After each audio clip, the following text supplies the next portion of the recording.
Hey, welcome on in, guys. Tobin here with you, and thanks for checking out the channel. Hope you're doing well there. If you guys could subscribe, that'd be great. Appreciate you stopping by. Want to remind you, Game Day Uncensored is coming your way 9 a.m. on WQAM. Of course, now on the FM dial, 104.3. And, of course, you can also watch it on YouTube and Twitch, 104.3 WQAM. Myself and Alejandro Solana. We'll get you ready for all the action as we go into, man, what is this, year 3 doing that show? Year 3, I think, doing that show, the pregame show. Omar Kelly will join us at a point during the program, I believe in the 12 o'clock hour. So we'll get you ready for Dolphins and Colts. We get some news today, not surprising. Video we did yesterday was on Darren Waller and that whole experiment. Seeming like it's not going anywhere for Miami. And today we get the news that he is very likely out against the Indianapolis Colts. He hurt his hip, according to Mike McDaniel. So the one piece of news that we did learn from him is that he apparently suffered a hip strain before practicing this week where he wasn't even going to practice, according to Mike McDaniel. And so now he's at the spot where, well, he can't practice. They're obviously not going to push this. But, you know, I have a tough time getting mad about this. I know that the Miami Dolphins were going to be scrambling this year. We knew when the Jonnu Smith thing was going down that there was going to be a hole here. The one thing you're hoping for is this is in a situation where, like, Tyler Warren goes and just absolutely dish rags the Dolphins and has this incredible NFL debut because he would have been there for the Dolphins just to have their replacement. But, you know, I guess it's one of those things where I probably should be more upset about it. I'm not, just because, your anger is usually related to where your expectations were. And my expectations were 0 for Darren Waller. I explained this yesterday. I was like, I am going to have to believe it to see it. I just am. That's where I'm at with this. So that's why I'm just not getting crazy about it. The thing that I'm honestly more queasy about, Joe Philbin style, James Daniels apparently is not looking like he's on track to play. He's I guess hurt his ankle in practice on Thursday. Not the same leg that he had the Achilles on. But again, this was a player that certainly had a big injury coming into this year. It's kind of why the Dolphins got him at Five Below for their offensive line. They needed a starter, a guy who's highly thought of, plug and play. But now you're going into this first game against a team that, they were not a good defense last year, the Indianapolis Colts. And yeah, they're throwing Xavier Howard in there, but they got DeForest Buckner, they got Kwity Paye, they got some talented defensive linemen who can get after the quarterback.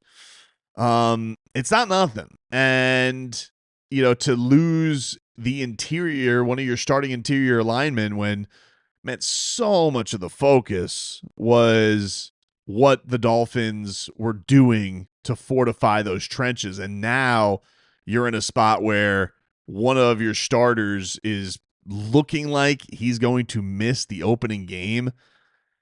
That has me way more depressed than the Darren Waller stuff. The Darren Waller stuff, I'm sure, will get more headlines because I'm sure there's people who took flyers on him as far as a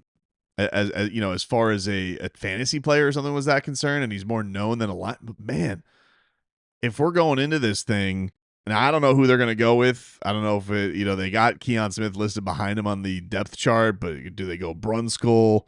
Andrew Myers on IR, so that, and is typically a center by nature, so that's not going to, and, Eichenberg, I mean, I'd rather just roll the dice with somebody else, but, man, you can't tell me that this isn't that doesn't deflate you a little bit with where the Miami Dolphins are at going into this week 1 game. And I was already confused going into it because I don't know if you guys know this, but I've been losing a lot of money betting on Julian Hill anytime touchdown. And I was already confused. And then maybe somebody had a hint that this was going to be bad. But earlier in the week, first of all, the Julian Hill numbers were already way down on the plus money where they normally been. Last year, they were floating around plus 1,000, plus 1,200, sometimes even up into the plus 1,500 range for an anytime Julian Hill touchdown. This week, it was at plus 600. And then I get on the Hard Rock app today. I was talking about this, and it was like at plus 425. And I was like, what is going on here? And then, of course, we got the news that now maybe that was a hint because Darren Waller people knew that there was something up at the Hard Rock. There was something up at Vegas. Well, not Vegas, in Hollywood, Florida, that they knew. And, then today, as soon as I got off the air, it was like plus 375. So it was down to the Darren Waller number, which pisses me off because I'm like, well, the juice isn't even worth the squeeze. But I do kind of want to be there to make this happen. We did discuss on the show today. We bet ourselves. We took a flyer on a pick six because they are going up against Daniel Jones. We ended up picking Jack Jones. We were going back and forth between him and Minka, and we were just like, Leroy's breakdown of it is he's like, I think it's going to be more likely to be a cornerback if we're going to throw an anytime touchdown. Now, you could just go Jack Jones if you wanted to just get an interception. You could get like plus 800 money on that if you want to. By the way, I'm no gambling expert. I like to take flyers, dude. I am not giving it. I am not a person. I like to go throw some. I like to throw some very little money on some pretty big numbers, and when it hits, it feels really good. I'm not one of these people. I don't get a lot of satisfaction of betting throughout the day and chasing action. It's just not. There's no. I don't know if it's because I grew up around horse racing or any of that stuff. It's just like I just don't get a lot of vibe out of that.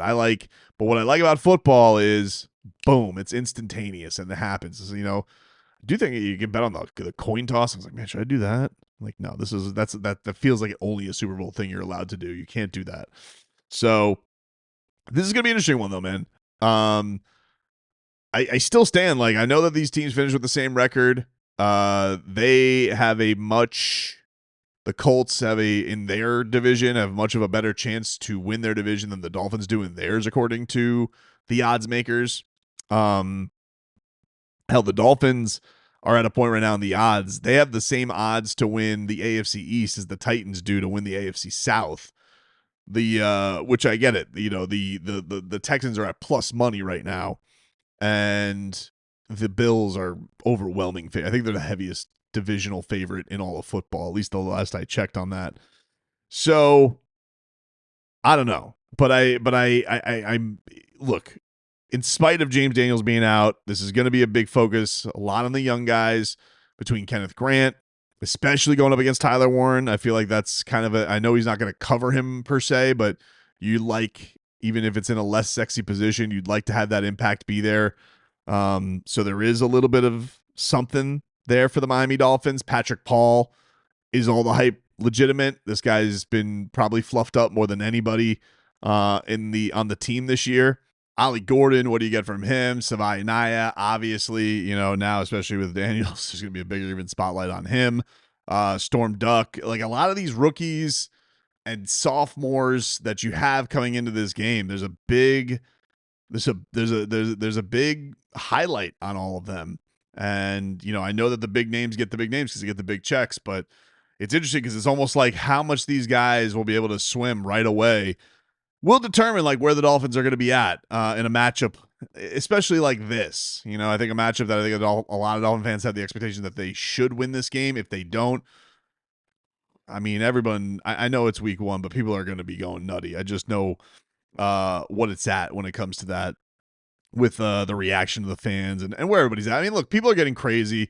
I talked about this on the radio show today, but that Mike Florio, he put this rating out, the power ranking out. And I know that part of it, I feel like Florio, who's, a bit of a wrestling heel, especially to Dolphin fans, knew that, he goes on to Miami every single Friday and that this would get a lot of reaction and get everybody stirred up. So he puts the Dolphins super, super low. I think both him and Sims know that the Dolphin fan can be easily stirred up by this stuff. And even today, like when I'm listening to him, just like your logic on this is weird because it all just centers around people thinking that Tua and Tyreek are going to have this just unbelievable rift with one another. And look, losing can always make things go bad, but people are relating this to the Jalen Hurts AJ Brown thing. And I think the thing that's interesting with that is like those guys have had, even in the winning, those guys have had a pretty tumultuous relationship. One that even was like a thing last year. And that's just how it's been with them. And I think part of it is just, look, Philly is a running team. That's what they are. The Dolphins and Mike McDaniel and Tua Tagovailoa, like their identity and part of what killed them last year, not only with Tua's injuries, but this relent to all the two deeps and everybody taking away their bread and butter and Miami taking away all these explosive plays. But that is what everybody relates the Dolphins to, are bombs to Cheetah. And Tua's never been the type of guy that is like, and Tyreek have never had this like working relationship that's ever been tumultuous. Yeah, he rightfully got called out. Okay, I think everybody's been grown-ups about it ever since there was an unprofessional moment, but there has not been a lot of animosity there. Even the comments, which blown out of the water. Yeah, I understand why they were. I knew that they would be, but I do think that it's also, I think it's an oversell from the media on a problem that I don't foresee being a thing that's going to be the reason why it's going to be the downfall of this team. If these young guys can't step up, if Tua doesn't have better performances against real teams, if Tua can't stay healthy, okay, I'm not saying this is a perfect team by any means, but the one thing that you can usually go to the well with is Tua and Tyreek Hill put up numbers together. That's typically what they do. And there's not a lot of wiggle room. And this isn't like some Josh Allen, Stephon Diggs, where like, hey, you're getting your numbers, but you're still kind of being a jerk about things, or AJ Brown, who if he doesn't get his numbers is being a bit of a baby. Tyreek Hill, for all of his short, he's not really been like that, and that's even with all the frustration of last year and how last year ended. But with him and Tua, it's been pretty rock solid. Those guys have worked together really, really well. Now, could I do without Tua doing the fake Gatorade ad? I know that Gatorade pays you a boatload of money, but man, he just set himself up to get memed with this one, where if you guys didn't see this, Tua goes out there and he puts up it's an ad where it's Gatorade messaging Tua. It goes, Tua, week 1, what message you sending? And he goes, time to show them who I am. And then he adds on Instagram, let's show them Gatorade. And I'm just like, look, I understand you got to go get the money. All right. And that's cool. But I just feel like that's got meme written all over it. So that makes me a little nervous. I can't lie. The fake DM, I